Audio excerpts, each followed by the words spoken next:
Good morning, students. So, in the previous class, we have studied about the concept of goodwill. In today's class, we will discuss the next concept, that is adjustments for accumulated profits and losses. So, previous class ಅಲ್ಲಿ ನಾವು goodwill concept ಅನ್ನು ನೋಡಿದ್ವಿ. So, ಇವತ್ತಿನ class ಅಲ್ಲಿ ನಾವು adjustments of accumulated profits ಅನ್ನು ನೋಡ್ತೇವೆ. So, ಏನಪ್ಪ ಇದು adjustments of accumulated profits ಅಂತ ಹೇಳಿದ್ರೆ ಕಂಪನಿಯ ಒಂದಿಷ್ಟು ಪ್ರಾಫಿಟ್ಸ್ ಗಳು ಇರ್ತವೆ, ಅವನ್ನ ರಿಸರ್ವ್ಸ್ ಅನ್ನಾಗಿ ಮಾಡಿರ್ತಾರೆ. ಸೊ ಅದಕ್ಕೆ ಅಕ್ಯುಮುಲೇಟೆಡ್ ಪ್ರಾಫಿಟ್ಸ್ ಅಂತ ಕರಿತೀವಿ. ಅಂದ್ರೆ ಪ್ರಾಫಿಟ್ಸ್ ಆಗಿರ್ತವೆ, ಸೊ ಅವನ್ನ ನಾವು ಏನ್ ಮಾಡ್ತೇವೆ, ಇನ್ನೂ ಡಿಸ್ಟ್ರಿಬ್ಯೂಟ್ ಮಾಡಿರೋದು. ಸೊ ಅದಕ್ಕೆ ನಾವು ಏನ್ ಕರಿತೇವೆ, ಅಕ್ಯುಮುಲೇಟೆಡ್ ಪ್ರಾಫಿಟ್ಸ್ ಅಂತ ಕರಿತೀವಿ. ಸೊ ಆ ಪ್ರಾಫಿಟ್ಸ್ ಅನ್ನ ನಾವು ಏನ್ ಮಾಡ್ತೇವೆ, ಪಾರ್ಟ್ನರ್ಸ್ ಕ್ಯಾಪಿಟಲ್ ಅಕೌಂಟ್ ಗೆ ನಾವು ಏನ್ ಮಾಡ್ತೇವೆ, ಅವನ್ನೆಲ್ಲ ಟ್ರಾನ್ಸ್ಫರ್ ಮಾಡ್ತೇವೆ. ಸೊ ಇದರಲ್ಲಿ ಯಾವ್ದು ಜನರಲ್ ರಿಸರ್ವ್ ಬರುತ್ತೆ. ಸೊ ಜನರಲ್ ರಿಸರ್ವ್ ಇರ್ತವೆ. ಸೊ ಅವನ್ನ ಅವು ಏನಾದ್ರು ಇದ್ರೆ ನಾವು ಏನ್ ಮಾಡ್ತೀವಿ, ಅದನ್ನ ಪಾರ್ಟ್ನರ್ಸ್ ಅಕೌಂಟ್ ಗೆ ಟ್ರಾನ್ಸ್ಫರ್ ಮಾಡ್ತೇವೆ. ರಿಸರ್ವ್ ಫಂಡ್ ಇರ್ತವೆ. ಸೊ ರಿಸರ್ವ್ ಫಂಡ್ ಇದ್ರೂ ಕೂಡ ನಾವು ಏನ್ ಮಾಡ್ತೇವೆ, ಅವನ್ನ ಪಾರ್ಟ್ನರ್ಸ್ ಕ್ಯಾಪಿಟಲ್ ಅಕೌಂಟ್ ಗೆ ಟ್ರಾನ್ಸ್ಫರ್ ಮಾಡ್ತೇವೆ. ಆನಂತರ ನಮಗೆ ಪ್ರಾಫಿಟ್ ಅಂಡ್ ಲಾಸ್ ಬ್ಯಾಲೆನ್ಸ್ ಇರ್ತವೆ. ಸೊ ಪ್ರಾಫಿಟ್ ಅಥವಾ ಲಾಸ್ ಇರುತ್ತೆ. ಸೊ ಅವನು ಕೂಡ ನಾವು ಏನ್ ಮಾಡ್ತೇವೆ, ಪಾರ್ಟ್ನರ್ಸ್ ಅಕೌಂಟ್ ಗೆ ಡಿಸ್ಟ್ರಿಬ್ಯೂಷನ್ ಅನ್ನು ಮಾಡ್ತೇವೆ. ಸೊ ಇದಿಷ್ಟು ಅಕ್ಯುಮುಲೇಟೆಡ್ ಪ್ರಾಫಿಟ್ಸ್ ಆಗಿದೆ. ಸೊ ಇದಕ್ಕೆ ಜರ್ನಲ್ ಎಂಟ್ರೀಸ್ ಬರ್ತವೆ. ನಾನು ಪ್ರಾಬ್ಲಮ್ ಮಾಡುವಾಗ ಅದನ್ನ ಹೇಗೆ ಡಿಸ್ಟ್ರಿಬ್ಯೂಷನ್ ಮಾಡಬೇಕು ಅನ್ನೋದನ್ನ, ಅದಕ್ಕೆ ಏನು ಜರ್ನಲ್ ಎಂಟ್ರಿ ಬರುತ್ತೆ ಅನ್ನೋದನ್ನ ಅವಾಗ ಹೇಳ್ತೇನೆ. ನೆಕ್ಸ್ಟ್ ಬರೋದು revaluation of assets and reassessment of liabilities. So ಹೊಸ ಪಾರ್ಟ್ನರ್ಸ್ ಗಳು ಬಿಸಿನೆಸ್ ಗೆ ಬಂದಾಗ ಏನಾಗುತ್ತೆ, ಅಲ್ಲಿ ರೀಅಸೆಸ್ಮೆಂಟ್ ಅಂಡ್ ಏನಾಗುತ್ತೆ, ರಿವ್ಯಾಲ್ಯೂಯೇಷನ್ ಆಫ್ ಅಸೆಟ್ಸ್ ಆಗುತ್ತೆ. ಸೊ ನಮ್ಮ ಕಂಪನಿಯ ಅಸೆಟ್ಸ್ ಗಳನ್ನು ಮತ್ತು ಲಯಬಿಲಿಟೀಸ್ ಗಳನ್ನು ಏನ್ ಮಾಡ್ತೀವಿ, ಅಲ್ಲಿ ರಿವ್ಯಾಲ್ಯೂಯೇಷನ್ ಅನ್ನು ಮಾಡ್ತೀವಿ. ಸೊ ರೀಕನ್ಸ್ಟ್ರಕ್ಷನ್ ಅಂತ ಹೇಳಿದಿಲ್ಲ. ಸೊ ಅಂದ್ರೆ ಏನಾಗುತ್ತೆ, ಅಲ್ಲಿ ಅಸೆಟ್ಸ್ ಗಳು ಏನಿರ್ತವೆ ಕಂಪನಿಯಲ್ಲಿ, ಒಂದು ಬಿಸಿನೆಸ್ ಎಕ್ಸಿಸ್ಟಿಂಗ್ ಬಿಸಿನೆಸ್ ಕಂಪನಿಯಲ್ಲಿ ಏನಾಗ್ತವೆ, ಅಲ್ಲಿರೋ ಅಸೆಟ್ಸ್ ಮತ್ತು ಲಯಬಿಲಿಟೀಸ್ ಅನ್ನ ಏನ್ ಮಾಡ್ತೀವಿ, ನಾವು ರಿವ್ಯಾಲ್ಯೂ ಮಾಡ್ತಾ ಹೋಗ್ತೀವಿ. ಸೊ ಹೊಸ ಪಾರ್ಟ್ನರ್ ಬರ್ತಾನೆ, ಅದಕ್ಕೆ ನಾವು ಏನ್ ಮಾಡ್ತೀವಿ, ಅಲ್ಲಿ ರೀಕನ್ಸ್ಟ್ರಕ್ಷನ್ ಅನ್ನ ಮಾಡ್ತೀವಿ. ಸೊ ರೀಕನ್ಸ್ಟ್ರಕ್ಷನ್ ಮಾಡುವಾಗ ಏನಾಗುತ್ತೆ, ನಮ್ಮ ಅಸೆಟ್ಸ್ ಲಯಬಿಲಿಟೀಸ್ ಅನ್ನ ನಾವು ಏನ್ ಮಾಡಬೇಕು, ರಿವ್ಯಾಲ್ಯೂ ಮಾಡ್ತಾ ಹೋಗ್ಬೇಕು. ಸೊ ಅದಕ್ಕೆ ನಾವು ಏನ್ ಮಾಡ್ತೀವಿ, ಒಂದು ಸಪರೇಟ್ ಅಕೌಂಟ್ ಅನ್ನು ಹಾಕ್ತೀವಿ. ಸೊ ಅದು ಯಾವ್ದಪ್ಪ ಅಂತಂದ್ರೆ ರಿವ್ಯಾಲ್ಯೂಯೇಷನ್. ಸೊ ಯಾವ ಅಂತಂದ್ರೆ ರಿವ್ಯಾಲ್ಯೂಯೇಷನ್. ಸೊ ರಿವ್ಯಾಲ್ಯೂಯೇಷನ್ ಅಕೌಂಟ್ ಅಂತಂದ್ರೆ ನಾವು ಏನ್ ಮಾಡ್ತೀವಿ, ಸೊ ಇದನ್ನ ನಿಮಗೆ 1 ಮಾರ್ಕ್ಸ್ ಕ್ವೆಶ್ಚನ್ ಕೇಳಬಹುದು. ಸೊ ರಿವ್ಯಾಲ್ಯೂಯೇಷನ್ ಅಂತ ಹೇಳಿದ್ರೆ ನಮ್ಮ ಅಸೆಟ್ಸ್ ವ್ಯಾಲ್ಯೂಸ್ ಅನ್ನ ಏನ್ ಮಾಡ್ತೀವಿ, ನಾವು ಇನ್ನೊಂದ್ಸತಿ ರಿವ್ಯಾಲ್ಯೂ ಮಾಡ್ತೀವಿ. ಅದರ ಜೊತೆಗೆ ನಾವು ಏನ್ ಮಾಡ್ತೀವಿ, ನಮ್ಮ ಲಯಬಿಲಿಟೀಸ್ ಗಳು, ಸೊ ಕಂಪನಿಯ ಲಯಬಿಲಿಟೀಸ್ ಗಳು ಏನಾದ್ರು ಇದ್ರೆ ಸೊ ಅವನ್ನ ನಾವು ಏನ್ ಮಾಡ್ತೀವಿ, ರೀಅಸೆಸ್ಮೆಂಟ್ ಅನ್ನ ಮಾಡ್ತೀವಿ. ಸೊ ಈ ಅಕೌಂಟ್ ಅಲ್ಲಿ ನಾವು ಏನ್ ಮಾಡ್ತೀವಿ, ಅವನಷ್ಟನ್ನು ಏನ್ ಮಾಡ್ತೀವಿ, ಇಲ್ಲಿ ರೆಕಾರ್ಡ್ ಮಾಡ್ತೀವಿ. ಸೊ ಅದನ್ನ ಯಾವ ತರ ಮಾಡ್ತೀವಿ ಅನ್ನೋದನ್ನ ನಾನು ಇಲ್ಲಿ ಫಾರ್ಮ್ಯಾಟ್ ಮುಖಾಂತರ ನಿಮಗೆ ಹೇಳ್ತೀನಿ. ಸೊ ಮೊದಲಿಗೆ ಇಲ್ಲಿ ಜರ್ನಲ್ ಎಂಟ್ರೀಸ್ ಕೂಡ ಬರ್ತವೆ. ಸೊ ಈ ಅಕೌಂಟ್ ಗೆ ಜರ್ನಲ್ ಎಂಟ್ರೀಸ್ ಕೂಡ ಬರ್ತವೆ. ಅದನ್ನ ನಾನು ಇಲ್ಲಿ ಬರೆಯೋದಿಲ್ಲ. ಸೊ ಬರೀ ನಾನು ಡಬಲ್ ಎಂಟ್ರೀಸ್ ಅನ್ನ ಮಾಡ್ತೀನಿ. ಸೊ ಇಲ್ಲಿ ನಿಮಗೆ ಯಾವ ಎಂಟ್ರೀಸ್ ಯಾವ ಸೈಡ್ ಬರುತ್ತೆ ಅಂತ ನಿಮಗೆ ಹೇಳ್ತೀನಿ. ಸೊ ಮೊದಲನೇದು ಒಂದೇ journal entry for the increase in value of asset. So ಕಂಪನಿಯ ಅಸೆಟ್ ವ್ಯಾಲ್ಯೂ ಏನಾಗಿರುತ್ತೆ, ಸೊ ನಮಗೆ ಒಂದು ಡೇಟ್ ನ ವ್ಯಾಲ್ಯೂ ಇರುತ್ತೆ. ಸೊ ಅದು ಹೇಗೆ ಡೇಟ್ಗಳು ಚೇಂಜ್ ಆಗ್ತಾ ಹೋಗ್ತದೆ, ಹಂಗೇನಾಗುತ್ತೆ ವ್ಯಾಲ್ಯೂ ಕೂಡ ಏನಾಗುತ್ತೆ, ಅಲ್ಲಿ ಡಿಫರೆನ್ಸ್ ಅನ್ನ ನಾವು ಕಾಣ್ತೇವೆ. ಸೊ ಈಗ ಮೊದಲಿಗೆ ಜರ್ನಲ್ ಎಂಟ್ರಿ, ಒಂದು ಜರ್ನಲ್ ಎಂಟ್ರಿ ಇದೆ for the increase in value of asset. So asset ನ ವ್ಯಾಲ್ಯೂ ಇನ್ಕ್ರೀಸ್ ಆಗುತ್ತೆ. ಸೊ ಮೊದಲಿಗೆ ಒಂದು ವ್ಯಾಲ್ಯೂ ಇರುತ್ತೆ, asset value. For example 10,000 asset value ಇರುತ್ತೆ. ಯಾವುದೇ ಒಂದು ತಗೊಳ್ಳಿ, ಫರ್ನಿಚರ್ ತಗೊಳ್ಳಿ, 10,000 ಅದರ ವ್ಯಾಲ್ಯೂ ಇರುತ್ತೆ. ನೆಕ್ಸ್ಟ್ ಒಂದ್ ಸ್ವಲ್ಪ ದಿವಸ ಬಿಟ್ಟು ನೋಡಿದಾಗ ಅದರ ವ್ಯಾಲ್ಯೂ ಏನಾಗುತ್ತೆ, ಚೇಂಜ್ ಆಗುತ್ತೆ. ಸೊ ಡ್ಯೂ ಟು ಸರ್ಕಮ್ಸ್ಟಾನ್ಸಸ್ ಏನಾಗುತ್ತೆ, ಅಲ್ಲಿ ಚೇಂಜ್ ಆಗುತ್ತೆ. ವ್ಯಾಲ್ಯೂ 8,000 ಆಗ್ಬೋದು ಅಥವಾ ಜಾಸ್ತಿ ಆಗುತ್ತೆ. ಸೊ ಇಲ್ಲಿ ಫಸ್ಟ್ ಎಕ್ಸಾಂಪಲ್ ಏನಿದೆ, first journal entry increase in value of asset ಅಂತ. ಸೊ ಫರ್ನಿಚರ್ ವ್ಯಾಲ್ಯೂ 10,000 ಇತ್ತು ಮೊದಲಿಗೆ, ಈಗ ಏನಾಯ್ತು 12,000 ಆಯ್ತು. ಸೊ ಏನಾಯ್ತು, ಅಸೆಟ್ ವ್ಯಾಲ್ಯೂ ಇನ್ಕ್ರೀಸ್ ಆಗಿದೆ. ಸೊ ಅಸೆಟ್ ವ್ಯಾಲ್ಯೂ ಇನ್ಕ್ರೀಸ್ ಆದಾಗ ಅದು ಏನಾಗುತ್ತೆ, ಕಂಪನಿಗೆ ಇನ್ಕಮ್ ಆಗುತ್ತೆ. ಸೊ ಅದಕ್ಕೆ ನಾವು ಏನ್ ಮಾಡ್ತೀವಿ, ಅದನ್ನ ಕ್ರೆಡಿಟ್ ಸೈಡ್ ಬರೀತೇವೆ. ಸೊ ಕ್ರೆಡಿಟ್ ಸೈಡ್ ಏನಂತ ಬರೀಬೇಕು, ಬೈ ಅಸೆಟ್ಸ್ ಅಕೌಂಟ್ ಅಂತ ಬರೀಬೇಕು. ಸೊ ಈ ಅಕೌಂಟ್ ಅನ್ನ ಯಾರು ಪ್ರಿಪೇರ್ ಮಾಡ್ತಾರೆ, ಕಂಪನಿ ಪ್ರಿಪೇರ್ ಮಾಡ್ತಾರೆ. ಕಂಪನಿ ಪಾಯಿಂಟ್ ಆಫ್ ವ್ಯೂ ನಾವು ಏನ್ ಮಾಡ್ಬೇಕು, ಇಲ್ಲಿ ಎಲ್ಲಾ ಎಂಟ್ರೀಸ್ ಗಳನ್ನ ನಾವು ರೆಕಾರ್ಡ್ ಮಾಡಬೇಕು. ಸೊ ನಮ್ಗೆ ಇಲ್ಲಿ ಅಸೆಟ್ ವ್ಯಾಲ್ಯೂ ಅಲ್ಲಿ ಏನಾಗಿದೆ, ಇನ್ಕ್ರೀಸ್ ಆಗಿದೆ.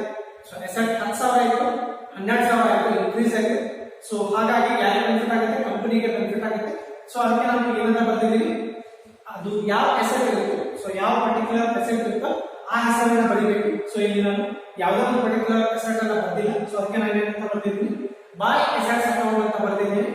ಸೊ ಅಸೆಟ್ ವ್ಯಾಲ್ಯೂ ಇನ್ಕ್ರೀಸ್ ಆಗಿದೆ. ಸೊ ಇಲ್ಲಿ ಬರೀಬೇಕು ಅಸೆಟ್ ಇನ್ಕ್ರೀಸ್ ಆಗಿದೆ. ಸೊ ಅದಕ್ಕೆ ನಾವು ಏನು ಮಾಡಬೇಕು, ಕ್ರೆಡಿಟ್ ಸೈಡ್ ಬರಬೇಕು. ಸೊ ಕ್ರೆಡಿಟ್ ಸೈಡ್ ಬಂದ್ರೆ ನಮಗೆ ಅದು ಇನ್ಕಮ್ ಅಂತ ಅರ್ಥ. ಸೊ ಎಷ್ಟು ಅಮೌಂಟ್ ಇರುತ್ತೆ, ಎಷ್ಟು ಇನ್ಕ್ರೀಸ್ ಆಗಿರುತ್ತೆ ಅಷ್ಟು ಅಮೌಂಟ್ ಅಷ್ಟೇ ಬರೀಬೇಕು. ಸೊ ಡಿಫರೆನ್ಸ್ ಅಮೌಂಟ್ ಬರೀಬೇಕು.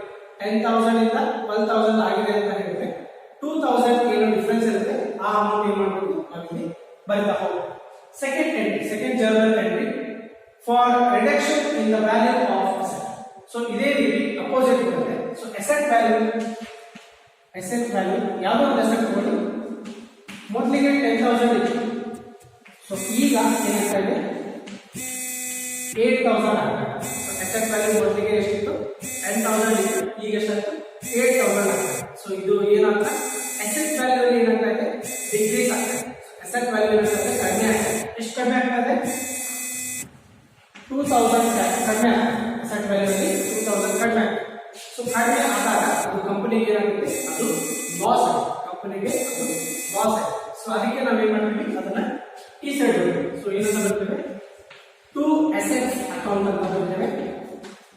ಟು ಅಸೆಟ್ಸ್ ಅಕೌಂಟ್ ಅಂತ ಬರ್ತೇವೆ. ಸೊ ಇದೇನಾಗಿದೆ, ಅಸೆಟ್ ವ್ಯಾಲ್ಯೂ ಅಲ್ಲಿ ಏನಾಗಿದೆ ಡೌನ್ ಫಾಲ್ ಆಗಿದೆ, ಡಿಕ್ರೀಸ್ ಆಗಿದೆ.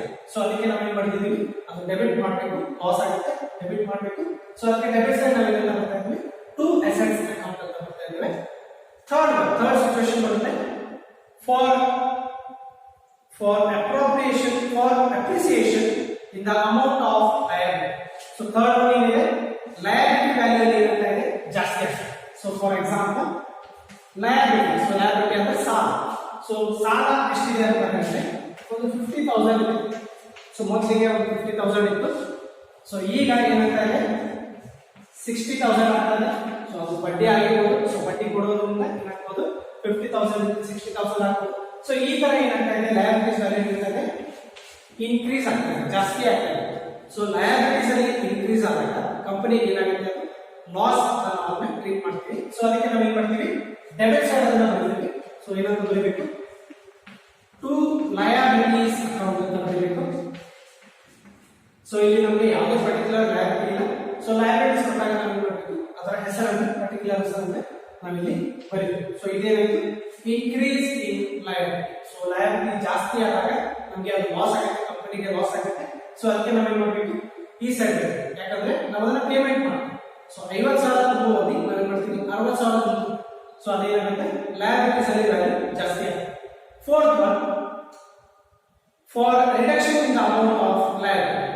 ಇದೇ ಅಪೋಸಿಟ್ ಆಗಿದೆ. ಸೊ ಲಯಬಿಲಿಟಿ ವ್ಯಾಲ್ಯೂ ಎಷ್ಟಿತ್ತು, ಅದು 15,000 ಇತ್ತು. ಲಯಬಿಲಿಟೀಸ್ ವ್ಯಾಲ್ಯೂ 15,000 ಇತ್ತು. ಸೊ ಈಗ ಪ್ರೆಸೆಂಟ್ ಎಷ್ಟಾಗುತ್ತೆ, ಒಂದು 5,000 ಆಗಿದೆ. ಸೊ ಇದು ಯಾವ ಸಿಚುವೇಶನ್ ಆಗಿರ್ಬೋದು. ಸೊ ನಿಮ್ಗೆ ಯಾರೋ ಒಬ್ರು ಸಾಲ ಕೊಟ್ಟಿರ್ಬೋದು. 15,000 ನೀವು ಸಾಲ ಇಸ್ಕೊಂಡಿರ್ತೀರ. ಸೊ ಅವ್ರು ಏನ್ ಮಾಡ್ತಾರೆ, ಅವರಿಗೆ ಎಮರ್ಜೆನ್ಸಿ ಇರುವಾಗ ಅವ್ರು ನಿಮ್ಗೆ ಏನ್ ಮಾಡ್ತಾರೆ, ಒಂದು 5,000 ನಮ್ಗೆ ಕೊಡ್ಬೇಡಪ್ಪ ಸಾಕು, 15,000 ಏನು ಕೊಡೋದು ಬೇಡ ಅಂತ ಹೇಳ್ತಾರೆ. ಸೊ ಆ ತರ ಸಿಚುವೇಶನ್ ಕೂಡ ಬರ್ತದೆ. ಸೊ ಅವಾಗ ಏನಾಗುತ್ತೆ, ಲಯಬಿಲಿಟಿ ವ್ಯಾಲ್ಯೂ ಏನಾಗುತ್ತೆ ಕಡಿಮೆ ಆಗುತ್ತೆ. ಸೊ ಲಯಬಿಲಿಟೀಸ್ ವ್ಯಾಲ್ಯೂ ಕಡಿಮೆ ಆಗುತ್ತೆ ಅಂತಂದ್ರೆ ನಿಮ್ಮ ಪೇಮೆಂಟ್ಗಳು ಕಡಿಮೆ ಆಗ್ತವೆ ಅಂತ ಹೇಳಿದ್ರೆ ನಿಮ್ಗೆ ಅದು ಏನಾಗುತ್ತೆ, ಗೇನ್ ಆಗುತ್ತೆ, ನಿಮ್ಗೆ ಅದು ಒಂಥರ ಪ್ರಾಫಿಟ್ ಆಗುತ್ತೆ. ಸೊ ಅದಕ್ಕೆ ನಾವು ಏನ್ ಮಾಡ್ತೀವಿ, ಲಯಬಿಲಿಟಿ ವ್ಯಾಲ್ಯೂ ಅಲ್ಲಿ ಡಿಕ್ರೀಸ್ ಆದಾಗ ನಾವು ಏನ್ ಮಾಡ್ತೀವಿ, ಅದು ನಮಗೆ ಪ್ರಾಫಿಟ್ ಆಗುತ್ತೆ ಅಥವಾ ನಮಗೆ ಅದು ಗೇನ್ ಆಗುತ್ತೆ, ಕಂಪನಿಗೆ ಗೇನ್ ಆಗುತ್ತೆ.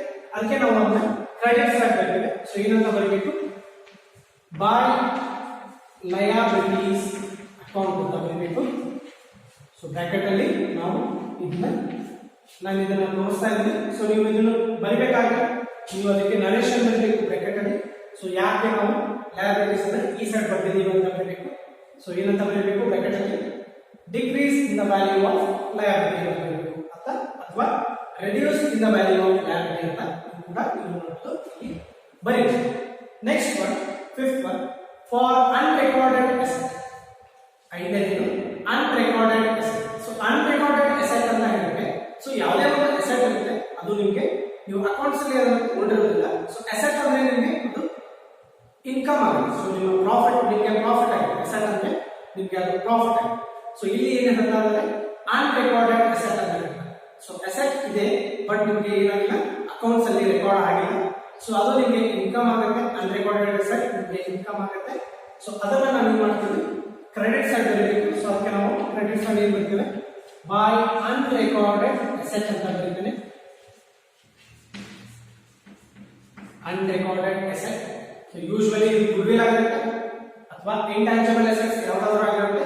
ಸೊ ಅದರ ಹೆಸರು ಕೊಟ್ಟಾಗ ನಾವೇನ್ ಮಾಡಬೇಕು, ಅದರ ಹೆಸರನ್ನ ನಾವು ಇಲ್ಲಿ ಬರೀಬೇಕು. ಇನ್ವೆಸ್ಟ್ಮೆಂಟ್ಸ್ ಮೋಸ್ಟ್ಲಿ ಇದು ಇನ್ವೆಸ್ಟ್ಮೆಂಟ್ ಜಾಸ್ತಿ ಇರುತ್ತೆ, ಇನ್ವೆಸ್ಟ್ಮೆಂಟ್ ಜಾಸ್ತಿ ಕೇಳ್ತಾರೆ, ಅನ್ರೆಕಾರ್ಡೆಡ್ ಅಸೆಟ್ ಇರುತ್ತೆ. ಸೊ ಅದೇನಾದ್ರು ಕೇಳಿದ್ರೆ ಏನ್ ಮಾಡಬೇಕು, ಬೈ ಇನ್ವೆಸ್ಟ್ಮೆಂಟ್ ಅಕೌಂಟ್ ಅಂತ ನೀವು ಅಲ್ಲಿ ಬರೀಬೇಕು. ಸೊ ನಮಗೆ ಯಾವ ಪರ್ಟಿಕ್ಯುಲರ್ ಅಸೆಟ್ ಕೊಟ್ಟಿರ್ತಾರೆ ಅನ್ರೆಕಾರ್ಡೆಡ್ ಅಸೆಟ್ ಅಂತ ಅದನ್ನ ನಾವೇನ್ ಮಾಡಬೇಕು ಇಲ್ಲಿ ಬರೀಬೇಕು. ಸೊ ಅಮೌಂಟ್ಸ್ ಅನ್ನು ಬರೀಬೇಕು, ಎಷ್ಟು ಅಮೌಂಟ್ ಇರುತ್ತೆ ಅಷ್ಟು ಅಮೌಂಟ್ ಬರೀಬೇಕು. ಸೊ ನೆಕ್ಸ್ಟ್ ಒನ್ ಏನಪ್ಪಾ ಅಂತ ಹೇಳಿದ್ರೆ for on ಅನ್ರೆಕಾರ್ಡೆಡ್ liability. So next one ಏನು ಅನ್ರೆಕಾರ್ಡೆಡ್ ಲಯಬಿಲಿಟಿ. ಸೊ ಇಲ್ಲಿ ಏನು ನೋಡಿದ್ವಿ ನೀವು ಅನ್ರೆಕಾರ್ಡೆಡ್ ಅಸೆಟ್. ಸೊ ಅನ್ರೆಕಾರ್ಡೆಡ್ ಅಸೆಟ್ ಇದ್ದಾಗ ನಮಗೆ ಪ್ರಾಫಿಟ್ ಆಗುತ್ತೆ ಅಂತ ಹೇಳಿದ್ರೆ ಅದರ ಅಪೋಸಿಟ್ ಏನಾಗುತ್ತೆ, ಲಯಬಿಲಿಟೀಸ್ ಜಾಸ್ತಿ ಆಗುತ್ತೆ. ಸೊ ಅನ್ರೆಕಾರ್ಡೆಡ್ ಲಯಬಿಲಿಟಿ ಅಂದ್ರೆ ಏನು, ಲಯಬಿಲಿಟೀಸ್ ನಮಗೆ ಜಾಸ್ತಿ ಆಗುತ್ತೆ. ಸೊ ಹೇಗೆ ಜಾಸ್ತಿ ಆದಂಗೆ, ಸೊ ನಮಗೆ ಲಯಬಿಲಿಟಿ ಗೊತ್ತೇ ಇಲ್ಲ. ಸೊ ನಾವು ಯಾವುದೋ ಒಂದು ಪೇಮೆಂಟ್ ಮಾಡೋದಿದೆ ಅದು ನಮಗೆ ಗೊತ್ತೇ ಇಲ್ಲ, ನಾವು ಅದನ್ನ ರೆಕಾರ್ಡ್ ಮಾಡೇ. ಸೊ ಸಡನ್ ಆಗಿ ಏನಾಗುತ್ತೆ, ಅವರು ನಮಗೆ ಹೇಳ್ತಾರೆ ಸೊ ನೀವು ನಮಗೆ ಅಮೌಂಟ್ ಕೊಡೋದಿದೆ ಅಂತ ಹೇಳ್ತಾರೆ. ಸೊ ಆಗ ಏನಾಗುತ್ತೆ, ಅಲ್ಲಿ ಅನ್ರೆಕಾರ್ಡೆಡ್ ಲಯಬಿಲಿಟಿ ರೇಸ್ ಆಗುತ್ತೆ, ಲಯಬಿಲಿಟಿ ಏನಾಗುತ್ತೆ ಜಾಸ್ತಿ ಆಗುತ್ತೆ. ಪೇಮೆಂಟ್ ನಾವು ಅದನ್ನ ಕೊಡ್ಬೇಕಲ್ಲ, ಸೊ ಅದಕ್ಕೆ ಏನಾಗುತ್ತೆ ಪೇಮೆಂಟ್ಸ್ ಅಲ್ಲಿ ಏನಾಗುತ್ತೆ ವ್ಯಾಲ್ಯೂ ಜಾಸ್ತಿ ಆಗುತ್ತೆ. ಸೊ ಲಯಬಿಲಿಟೀಸ್ ಜಾಸ್ತಿ ಆದಾಗ ನಾವು ಏನ್ ಮಾಡ್ತೇವೆ, ಅದು ನಮಗೆ ಲಾಸ್ ಅಂತ ನಾವು ಅದನ್ನ ಟ್ರೀಟ್ ಮಾಡ್ತೇವೆ, ಎಕ್ಸ್ಪೆನ್ಸಸ್ ಅಂತ ಮಾಡ್ತೇವೆ. ಸೊ ಅದನ್ನ ನಾವು ಎಲ್ಲಿ ಯಾವ ಸೈಡ್ ಬರ್ತೇವೆ, ಡೆಬಿಟ್ ಸೈಡ್ ನಾವು ಬರ್ತೇವೆ. ಟು ಅನ್ರೆಕಾರ್ಡೆಡ್ ಲಯಬಿಲಿಟಿ ಅಂತ ಬರ್ತೇವೆ, ಅನ್ರೆಕಾರ್ಡೆಡ್ ಲಯಬಿಲಿಟಿ. ಸೊ ಕಂಪನಿಗೆ ಅದು ಎಕ್ಸ್ಪೆನ್ಸಸ್ ಆಗುತ್ತೆ, ಪೇಮೆಂಟ್ ಜಾಸ್ತಿ ಆಗುತ್ತೆ, ಲಯಬಿಲಿಟೀಸ್ ಅಲ್ಲಿ ರೇಸ್ ಆಗುತ್ತೆ. ಸೊ ಅದಕ್ಕೆ ನಾವು ಏನ್ ಮಾಡ್ತೇವೆ, ಈ ಸೈಡ್ ಅನ್ನು ಬರೀತೇವೆ. ಸೊ ಯಾವ ಪರ್ಟಿಕ್ಯುಲರ್ ಲಯಬಿಲಿಟಿ ಜಾಸ್ತಿ ಆಗುತ್ತೆ ಅದನ್ನ ನಾವು ಮಾಡಬೇಕು, ಅಥವಾ ಅನ್ರೆಕಾರ್ಡೆಡ್ ಇರುತ್ತೆ ಅದನ್ನ ನಾವು ಮಾಡಬೇಕು, ಇಲ್ಲಿ ಬರೀತಾ ಹೋಗಿ. Next one for the transfer of gain on revaluation. So ಇದಿಷ್ಟು ಆದ್ಮೇಲೆ ನಾವೇನ್ ಮಾಡ್ತೀವಿ, ಒಂದಿಷ್ಟು ಪ್ರಾಫಿಟ್ಸ್ ಬರುತ್ತೆ ಅಥವಾ ಲಾಸಸ್ ಬರುತ್ತೆ. ಸೊ ಅದನ್ನ ನಾವೇನ್ ಮಾಡ್ತೀವಿ, ಪಾರ್ಟ್ನರ್ಸ್ ಅಕೌಂಟ್ಗೆ ಟ್ರಾನ್ಸ್ಫರ್ ಮಾಡ್ತೀವಿ. ಸೊ ಕಂಪನಿಗೆ ಪ್ರಾಫಿಟ್ ಆದ್ರೆ ಅಥವಾ ಲಾಸ್ ಆದ್ರೆ ನಾವೇನ್ ಮಾಡಬೇಕು, ಅದನ್ನ ಪಾರ್ಟ್ನರ್ಸ್ ಅಕೌಂಟ್ಗೆ ಟ್ರಾನ್ಸ್ಫರ್ ಮಾಡಬೇಕು. ಸೊ ಎರಡು ಸೈಡ್ ಬರುತ್ತೆ, ಸೊ ಎರಡು ಸೈಡ್ ಆಗುತ್ತೆ. ಸೊ ಈ ಸೈಡ್ ಬ್ಯಾಲೆನ್ಸ್ ಕೂಡ ನಾವೇನ್ ಮಾಡಬೇಕು, ನಾವು ಅದನ್ನ ಟ್ರಾನ್ಸ್ಫರ್ ಮಾಡಬೇಕು. ಸೊ ಯಾರಿಗೆ ಟ್ರಾನ್ಸ್ಫರ್ ಮಾಡಬೇಕು, ಓಲ್ಡ್ ಪಾರ್ಟ್ನರ್ಸ್ ಕ್ಯಾಪಿಟಲ್ ಅಕೌಂಟ್ಗೆ ನಾವೇನ್ ಮಾಡಬೇಕು, ಅದನ್ನ ಟ್ರಾನ್ಸ್ಫರ್ ಮಾಡಬೇಕು. So usually credit side balance ಹೋದಾಗ ನಾವೇನ್ ಮಾಡ್ತೀವಿ, ಅದನ್ನ ಲಾಸ್ ಅಂತ ಕನ್ಸಿಡರ್ ಮಾಡ್ತೀವಿ.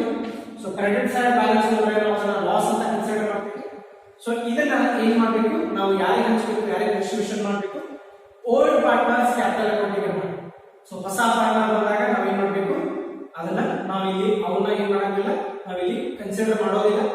ಇದು ರಿವ್ಯಾಲ್ಯೂಯೇಷನ್ ಅಕೌಂಟ್ ಯಾರಿಗೆ ಸಂಬಂಧ ಇರುತ್ತೆ, ಸೊ ಅಂದ್ರೆ ಯಾರಿಗೆ ಅದು ರಿಲೇಟ್ ಇರುತ್ತೆ, ಓಲ್ಡ್ ಪಾರ್ಟ್ನರ್ಸ್ ಅಷ್ಟೇ ಇರುತ್ತೆ. ಸೊ ಇಲ್ಲಿ ಓಲ್ಡ್ ಪಾರ್ಟ್ನರ್ಸ್ ಅಂತಂದ್ರೆ ಎಕ್ಸಿಸ್ಟಿಂಗ್ ಪಾರ್ಟ್ನರ್ಸ್, ಹಳೆ ಪಾರ್ಟ್ನರ್ಸ್ ಏನಿರ್ತಾರೆ ಅವ್ರಿಗೆ ನಾವೇನ್ ಮಾಡಬೇಕು, ಇಲ್ಲಿ ಲಾಸ್ ಆದಾಗ ನಾವೇನ್ ಮಾಡಬೇಕು, ಅವ್ರಿಗೆ ಅವರ ಕ್ಯಾಪಿಟಲ್ ಅಕೌಂಟ್ಗೆ ಟ್ರಾನ್ಸ್ಫರ್ ಮಾಡಬೇಕು. ಸೊ ಕ್ರೆಡಿಟ್ ಸೈಡ್ ಬ್ಯಾಲೆನ್ಸ್ ಇದ್ದಾಗ ನಾವು ಅದನ್ನ ಏನಂತ ಕರಿತೇವೆ, ಲಾಸ್ ಅಂತ ಟ್ರೀಟ್ ಮಾಡ್ತೀವಿ. ಸೊ ಇದನ್ನ ನಾವು ಏನ್ ಮಾಡಬೇಕು, ಅವರಿಗೆ ಯಾವ ರೇಷಿಯೋದಲ್ಲಿ ಡಿಸ್ಟ್ರಿಬ್ಯೂಟ್ ಮಾಡಬೇಕು. ಸೊ ಪಾರ್ಟ್ನರ್ಸ್ ಗಳಿಗೆ ನಾವು ಏನ್ ಮಾಡಬೇಕು,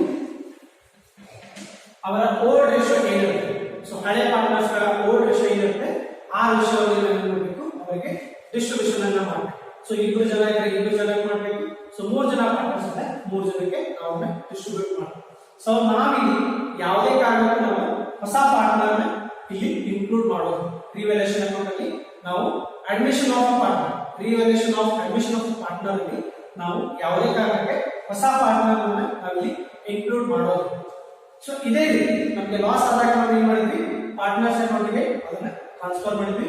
ಸೊ ಇಲ್ಲೂ ಕೂಡ ಏನಿದೆ, ಪ್ರಾಫಿಟ್ ಆದಾಗ ಕಂಪನಿಗೆ ಪ್ರಾಫಿಟ್ ಆದಾಗ ನಾವು ಅದನ್ನ ಏನ್ ಮಾಡ್ತೀವಿ, ಪಾರ್ಟ್ನರ್ಸ್ ಗಳಿಗೆ ಏನ್ ಮಾಡ್ತೀವಿ, ಅದನ್ನ ಟ್ರಾನ್ಸ್ಫರ್ ಮಾಡ್ತೀವಿ.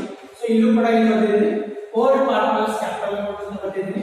ಸೊ ಈ ಸೈಡ್ ಬ್ಯಾಲೆನ್ಸ್ ಇರುತ್ತೆ, ಡೆಬಿಟ್ ಸೈಡ್ ಬ್ಯಾಲೆನ್ಸ್ ಇರುತ್ತೆ, ನಾವು ಅದನ್ನ ಏನನ್ನ ಟ್ರೀಟ್ ಮಾಡ್ತೀವಿ, ಪ್ರಾಫಿಟ್ ಅಂತ ನಾವು ಅದನ್ನ ಟ್ರೀಟ್ ಮಾಡ್ತೀವಿ. ಸೊ ಪ್ರಾಫಿಟ್ಸ್ ಕೂಡ ನಾವು ಏನ್ ಮಾಡಬೇಕು, ಹಳೆ ಪಾರ್ಟ್ನರ್ಸ್ ನ ಓಲ್ಡ್ ರೇಷಿಯೋ ನಾವು ಏನ್ ಮಾಡಬೇಕು, ಅದನ್ನ ಡಿಸ್ಟ್ರಿಬ್ಯೂಷನ್ ಅನ್ನು ಮಾಡಬೇಕು. ಸೊ ಎಷ್ಟು ಅಮೌಂಟ್ ಡಿಸ್ಟ್ರಿಬ್ಯೂಷನ್ ಮಾಡ್ತೇವೆ ಅದನ್ನ ನಾವೇನ್ ಮಾಡಬೇಕು, ಇಲ್ಲಿ ಬರಿತಾ ಹೋಗಬೇಕು. ಫೈನಲಿ ನಾವು ಅದನ್ನ ಟೋಟಲ್ ಮಾಡ್ತೀವಿ. ಸೊ ಯೂಶುವಲಿ ನಾವು ಮೊದಲಿಗೆ ಟೋಟಲ್ ಅನ್ನ ಮಾಡ್ತೀವಿ, ಎಲ್ಲ ಎಂಟ್ರೀಸ್ ಆದ್ಮೇಲೆ ನಾವು ಅದನ್ನ ಟೋಟಲ್ ಮಾಡ್ತೀವಿ. ಯಾವ ಸೈಡ್ ಅಮೌಂಟ್ ಜಾಸ್ತಿ ಇರುತ್ತೆ ಅದನ್ನ ಎರಡೂ ಕಡೆ ಬರೀತೇವೆ.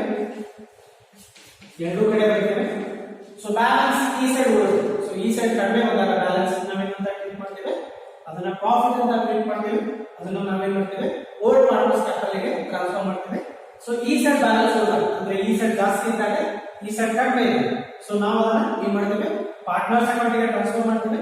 ಸೊ ಅದನ್ನ ನಾವು ಏನಂತ ಟ್ರೀಟ್ ಮಾಡ್ತೇವೆ, ಲಾಸ್ ಅಂತ ಟ್ರೀಟ್ ಮಾಡ್ತೇವೆ. ಅದನ್ನ ನಾವೇನ್ ಮಾಡ್ಬೇಕು, ಡಿಸ್ಟ್ರಿಬ್ಯೂಷನ್ ಅನ್ನ ಮಾಡಬೇಕು. ಹಳೆ ಪಾರ್ಟ್ನರ್ಸ್ ನ ಓಲ್ಡ್ ಇಶ್ಯೂ ಏನಾದ್ರು ಮಾಡಬೇಕು, ಅದನ್ನ ಡಿಸ್ಟ್ರಿಬ್ಯೂಷನ್ ಅನ್ನ ಮಾಡಬೇಕು. ಸೊ ಈ ತರ ನಾವೇನ್ ಮಾಡ್ಬೇಕು, ಈ ತರ ನಮ್ಮ ರಿವ್ಯಾಲ್ಯೂಯೇಷನ್ ಅಕೌಂಟ್ ಅನ್ನ ನಾವಿಲ್ಲಿ ಹಾಕಬೇಕು. ಸೊ ನಿಮ್ಗೆ ಇಲ್ಲಿ ಒಂದಿಷ್ಟು ಲಾಜಿಕ್ ಕೂಡ ಇದೆ. ಸೊ ನೀವು ಏನ್ ಮಾಡ್ಬೇಕು ಅಂತಂದ್ರೆ, ಅಸೆಟ್ ವ್ಯಾಲ್ಯೂ ಕಡಿಮೆ ಆದಾಗ ನಾವು ಬರ್ತೀವಿ, ಅದನ್ನ ಡೆಬಿಟ್ ಸೈಡ್ ಬರ್ತೀವಿ. ಸೊ ಮತ್ತೆ ಏನ್ ಬರ್ತೀವಿ, ಲಯಬಿಲಿಟೀಸ್ ವ್ಯಾಲ್ಯೂ ಜಾಸ್ತಿ ಆದಾಗ ನಾವು ಏನ್ ಮಾಡ್ತೀವಿ, ಅದನ್ನ ಡೆಬಿಟ್ ಸೈಡ್ ಬರ್ತೀವಿ. ಸೊ ಈ ಸೈಡ್ ಬಂದಾಗ ನಾವೇನ್ ಮಾಡ್ತೀವಿ, ಅಸೆಟ್ ವ್ಯಾಲ್ಯೂ ಇನ್ಕ್ರೀಸ್ ಆದಾಗ ನಾವು ಕ್ರೆಡಿಟ್ ಸೈಡ್ ಬರ್ತೀವಿ. ಅದರ ಜೊತೆಗೆ ನಾವು ಲಯಬಿಲಿಟೀಸ್ ವ್ಯಾಲ್ಯೂ ಕಡಿಮೆ ಆದಾಗ ನಾವು ಏನ್ ಮಾಡ್ತೀವಿ, ಇಲ್ಲಿ ಅದನ್ನ ಎಂಟ್ರಿ ಮಾಡ್ತೇವೆ. ಅದೇ ರೀತಿ ಇಲ್ಲಿ ಏನ್ ಮಾಡ್ತೇವೆ, ಅನ್ರೆಕಾರ್ಡೆಡ್ ಅಸೆಟ್ ಇದ್ದಾಗ ಅದನ್ನ ಅದು ನಮ್ಮ ಕಂಪನಿಗೆ ಇನ್ಕಮ್ ಆಗುತ್ತೆ, ಅದನ್ನ ಬರೀತೀವಿ. ಅನ್ರೆಕಾರ್ಡೆಡ್ ಲಯಬಿಲಿಟಿ ಇದ್ದಾಗ ಅದು ನಮಗೆ ಏನಾಗುತ್ತೆ, ಲಯಬಿಲಿಟೀಸ್ ವ್ಯಾಲ್ಯೂ ಏನಾಗುತ್ತೆ, ಇನ್ಕ್ರೀಸ್ ಆಗುತ್ತೆ. ಅದಕ್ಕೆ ನಾವು ಅದನ್ನ ಏನ್ ಮಾಡ್ತೀವಿ, ಡೆಬಿಟ್ ಸೈಡ್. ಸೊ ನೀವು ಏನ್ ಮಾಡಬೇಕು, ಸೊ ಇವಿಷ್ಟನ್ನ ನೀವು ನೆನಪಲ್ಲಿ ಇಟ್ಕೊಳ್ಬೇಕು. ಸೊ ಇದು ಲಾಜಿಕ್. ಸೊ ಇಷ್ಟು ಗೊತ್ತಿದ್ರೆ ನೀವು ಏನ್ ಮಾಡ್ಬೋದು, ಈಸಿಲಿ ನೀವೇನ್ ಮಾಡ್ಬೋದು, ರಿವ್ಯಾಲ್ಯೂಯೇಷನ್ ಅಕೌಂಟ್ ಅನ್ನ ನೀವು ಈಸಿಲಿ ಪ್ರಿಪೇರ್ ಮಾಡ್ಬೋದು. So partners admission of partner ಆದಾಗ ಏನಾಗುತ್ತೆ, ಸೊ 3 ಅಕೌಂಟ್ಸ್ ಗಳನ್ನ ನೀವು ಪ್ರಿಪೇರ್ ಮಾಡ್ತೀವಿ. So format of revaluation. So ಇದು ಫಸ್ಟ್ ಅಕೌಂಟ್ ಆಗಿದೆ. ಸೆಕೆಂಡ್ ಅಕೌಂಟ್ ಬರುತ್ತೆ. ಸೆಕೆಂಡ್ ಅಕೌಂಟ್ ಯಾವ್ದು ಬರುತ್ತೆ, ಪಾರ್ಟ್ನರ್ಸ್ ಕ್ಯಾಪಿಟಲ್ ಅಕೌಂಟ್ ಬರುತ್ತೆ. Second one partners capital account ಬರುತ್ತೆ. And third one revised balance sheet. Third one revised balance sheet. So ಮೊದಲಿಗೆ ಏನ್ ಬರುತ್ತೆ, ರಿವ್ಯಾಲ್ಯೂಯೇಷನ್ ಅಕೌಂಟ್ ಬರುತ್ತೆ. ಸೆಕೆಂಡ್ ಒನ್ ಏನ್ ಬರುತ್ತೆ, ಪಾರ್ಟ್ನರ್ಸ್ ಕ್ಯಾಪಿಟಲ್ ಅಕೌಂಟ್ ಹಾಕಬೇಕು. So partners capital includes the new partner also. So ಹೊಸ partner ಏನಾಗ್ತಾನೆ ಅಲ್ಲಿ ಇನ್ಕ್ಲೂಡ್ ಆಗ್ತಾನೆ. ಹೊಸ ಪಾರ್ಟ್ನರ್ ನಾವು ಏನ್ ಮಾಡಬೇಕು, ಪಾರ್ಟ್ನರ್ಸ್ ಕ್ಯಾಪಿಟಲ್ ಅಕೌಂಟ್ ಅನ್ನ ಹಾಕಬೇಕು. ಥರ್ಡ್ ಒನ್ ಏನ್ ಮಾಡಬೇಕು, ಬ್ಯಾಲೆನ್ಸ್ ಶೀಟ್ ಅನ್ನ ಹಾಕಬೇಕು. ಸೊ ನಮಗೆ ಓಲ್ಡ್ ಬ್ಯಾಲೆನ್ಸ್ ಶೀಟ್ ಅನ್ನು ಕೊಟ್ಟಿರ್ತಾರೆ ಪ್ರಾಬ್ಲಮ್ ಅಲ್ಲಿ, ನಾವೇನ್ ಮಾಡಬೇಕು, ಅದನ್ನ ರಿವೈಸ್ ಮಾಡಬೇಕು. ಅಸೆಟ್ಸ್ ಜಾಸ್ತಿ ಆದ್ರೆ ನಾವು ಅಲ್ಲಿ ಅಡ್ಜಸ್ಟ್ಮೆಂಟ್ ಅನ್ನು ಮಾಡಬೇಕು. ಲಯಬಿಲಿಟೀಸ್ ಜಾಸ್ತಿ ಆದ್ರೆ ಅಡ್ಜಸ್ಟ್ಮೆಂಟ್ ಅನ್ನು ಮಾಡಬೇಕು. ಅನ್ರೆಕಾರ್ಡೆಡ್ ಅಸೆಟ್ ಇದೆ ಅಂದ್ರೆ ಅಡ್ಜಸ್ಟ್ಮೆಂಟ್ ಮಾಡಬೇಕು. ಲಯಬಿಲಿಟೀಸ್ ಕೂಡ ಇದ್ರೆ ನಾವು ಅದನ್ನ ಅಲ್ಲಿ ಅಡ್ಜಸ್ಟ್ಮೆಂಟ್ ಮಾಡಬೇಕು. ಸೊ ಅದಕ್ಕೆ ನಾವು ಏನ್ ಮಾಡಬೇಕು, ರಿವೈಸ್ ಬ್ಯಾಲೆನ್ಸ್ ಶೀಟ್ ಅನ್ನ ಹಾಕಬೇಕು. ಸೊ ಈ ತರ ನಮಗೆ ರಿವ್ಯಾಲ್ಯೂಯೇಷನ್ ಅಕೌಂಟ್ ಫಾರ್ಮ್ಯಾಟ್ ಕೊಟ್ಟಿರ್ತಾರೆ. ಸೊ ಈ ತರ ನಾವು ನೆನಪಲ್ಲಿ ಇಟ್ಕೊಳ್ಬೇಕು. ಶಾರ್ಟ್ ಫಾರ್ಮ್ಸ್ ಗಳನ್ನ ಏನ್ ಮಾಡಬೇಕು, ನಾವು ಸರಿಯಾಗಿ ನೋಡ್ಕೊಳ್ಬೇಕು. ಆನಂತರ ನಮಗೆ ಇಲ್ಲಿ ಈಸಿಲಿ ಗೊತ್ತಾಗುತ್ತೆ. ಸೊ ಇದಕ್ಕೆ ಜರ್ನಲ್ ಎಂಟ್ರೀಸ್ ಕೊಟ್ಟಿದ್ದಾರೆ ಟೆಕ್ಸ್ಟ್ ಬುಕ್ ಅಲ್ಲಿ. ನೀವೇನ್ ಮಾಡಬೇಕು ಅಂತ ಹೇಳಿದ್ರೆ ಫಾರ್ಮ್ಯಾಟ್ ಅನ್ನು ಹಾಕಬೇಕು. So format of revaluation account ಅನ್ನು ಹಾಕಬೇಕು ಮೊದಲಿಗೆ. ಸೊ ಆನಂತರ ನೀವು ಏನ್ ಮಾಡಬೇಕು, ಡಬಲ್ ಎಂಟ್ರೀಸ್ ಅನ್ನ ಮಾಡ್ತಾ ಹೋಗಬೇಕು. ಸೊ ಮೊದಲಿಗೆ ನಾನು ಇಲ್ಲಿ ಬರ್ತಿದ್ದೀನಿ ಬೈ ಅಸೆಟ್ಸ್ ಅಕೌಂಟ್ ಅಂತ ಬರ್ತಿದ್ದೀನಿ. ಸೊ ಇದನ್ನ ಯಾಕೆ ಬರ್ತಿದ್ದೀನಿ, increase in value of asset ಅಂತ ಬರ್ತಿದ್ದೀನಿ. ಹೌದಾ? ಸೊ ಇದು ಬೈ ಅಂತ ಇದೆ. ಸೊ ಇದು ಬೈ ಅಸೆಟ್ಸ್ ಅಕೌಂಟ್ ಡೆಬಿಟ್ ಮಾಡಬೇಕು ಟು. ಸೊ ಯಾವ ಅಕೌಂಟ್ ಅಲ್ಲಿ ನಾವು ಬೈ ಅಸೆಟ್ಸ್ ಅಕೌಂಟ್ ಅಂತ ಬರ್ತಿದ್ದೀವಿ, ರಿವ್ಯಾಲ್ಯೂಯೇಷನ್ ಅಕೌಂಟ್ ಅಲ್ಲಿ ಬರ್ತಿದ್ದೀವಿ. ಸೊ ನಾವು ಏನ್ ಮಾಡಬೇಕು, assets account debit to revaluation account ಅಂತ ಬರೀಬೇಕು. ಬ್ರಾಕೆಟ್ ಅಲ್ಲಿ ನರೇಷನ್ ಬರೀಬೇಕು. ಸೊ ಈ ಎಂಟ್ರಿ ನಾವು ಯಾಕೆ ಮಾಡಿದೀವಿ, increase in the value of asset. So ಅಲ್ಲಿ ಬ್ರಾಕೆಟ್ ಅಲ್ಲಿ ಏನು ಬರೀಬೇಕು, B increase in the value of assets ಅಂತ ಬರೀಬೇಕು. ಸೊ ಅಲ್ಲಿ ಫಸ್ಟ್ ಎಂಟ್ರಿ ಆಗುತ್ತೆ. ಸೆಕೆಂಡ್ ಎಂಟ್ರಿ ಏನ್ ಮಾಡಬೇಕು, ಸೊ ಸೆಕೆಂಡ್ ಎಂಟ್ರಿ ಯಾವ್ದು ಮಾಡಿದೀವಿ, ಇದನ್ನ ಮಾಡಿದ್ದೇವೆ ಟು ಅಸೆಟ್ಸ್ ಅಕೌಂಟ್ ಅಂತ ಬರ್ತಿದೀವಿ. ಅಂದ್ರೆ ಇದು ಬೈ ರಿವ್ಯಾಲ್ಯೂಯೇಷನ್ ಆಗುತ್ತೆ. ಅಂದ್ರೆ revaluation account debit to assets account ಅಂತ ಬರೀಬೇಕು. ಬ್ರಾಕೆಟ್ ಅಲ್ಲಿ ನರೇಷನ್ ಬರೀಬೇಕು, ಏನಂತ ಬರೀಬೇಕು, be decrease in the value of asset ಅಂತ ಬರೀಬೇಕು. ಸೊ ಅಸೆಟ್ಸ್ ವ್ಯಾಲ್ಯೂ ಡಿಕ್ರೀಸ್ ಆದಾಗ ನಾವೇನ್ ಮಾಡ್ತೀವಿ, ಈ ಎಂಟ್ರಿನ ಮಾಡ್ತೀವಿ. ಸೊ ಅದೇ ತರ ನಾವೇನ್ ಮಾಡಬೇಕು, ಇವೆಲ್ಲ ಎಂಟ್ರೀಸ್ ಗಳನ್ನ ನಾವೇನ್ ಮಾಡಬೇಕು, ಡಬಲ್ ಎಂಟ್ರೀಸ್ ಮಾಡಬೇಕು. ಸೊ ರಿವ್ಯಾಲ್ಯೂಯೇಷನ್ ಅಕೌಂಟ್ ಏನಿದೆ ನಮ್ಮ ಮೇನ್ ಅಕೌಂಟ್ ಆಗಿದೆ. ಸೊ ಅದರಲ್ಲಿ ನಾವೇನ್ ಮಾಡಿದ್ವಿ, ಈ ಎಂಟ್ರೀಸ್ ಗಳನ್ನ ನಾವಲ್ಲಿ ರೆಕಾರ್ಡ್ ಮಾಡಿದ್ವಿ. ಸೊ ನೆಕ್ಸ್ಟ್ ಕ್ಲಾಸ್ ಅಲ್ಲಿ ನಾನು ಏನ್ ಮಾಡ್ತೇನೆ, ಒಂದು ಪ್ರಾಬ್ಲಮ್ ಅನ್ನ ಸಾಲ್ವ್ ಮಾಡ್ತೀನಿ. ಸೊ ಆಗ ನಿಮಗೆ ರಿವ್ಯಾಲ್ಯೂಯೇಷನ್ ಅಕೌಂಟ್ ಹೇಗೆ